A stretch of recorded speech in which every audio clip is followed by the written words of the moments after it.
জুম্মার দিনের ৫টি গুরুত্বপূর্ণ সুন্নত। ১. গোসল করা। জুম্মার নামাজের আগে উত্তমরূপে গোসল করা সুন্নত। যে ব্যক্তি জুম্মার নামাজে আসবে সে যেন গোসল করে। সহিহ বুখারী ৮৭৭। ২. সুগন্ধি ও মিসওয়াক। পরিষ্কার পোশাক পরা, মিসওয়াক করা এবং সুগন্ধি ব্যবহার করা। জুম্মার দিনে তোমরা গোসল করো, মিসওয়াক করো এবং সামর্থ্য অনুযায়ী সুগন্ধি ব্যবহার করো।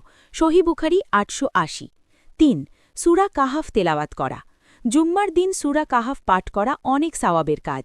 যে ব্যক্তি জুম্মার দিন সূরা কাহাফ পাঠ করবে তার জন্য এক জুম্মা থেকে অন্য জুম্মা পর্যন্ত নূর উজ্জ্বল হবে। বাইহাকি ৩/২৪৯। ৪. দ্রুত মসজিদে যাওয়া। আজান হওয়ার পর দেরি না করে আগে আগে মসজিদে যাওয়া। জুম্মার দিন ফেরেশতারা মসজিদের দরজায় দাঁড়িয়ে সওয়াব লেখেন। যে আগে আসে সে উট সাদকা করার সওয়াব পায়।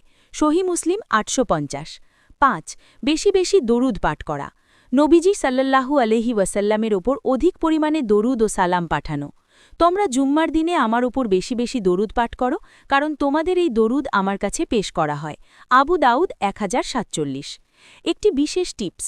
জুম্মার দিনে আসরের পর থেকে মাগরিবের পর্যন্ত দোয়া কবুলের একটি বিশেষ সময় থাকে। এই সময়টুকু অবহেলা না করে আল্লাহর কাছে প্রাণ ভরে দোয়া করা উচিত।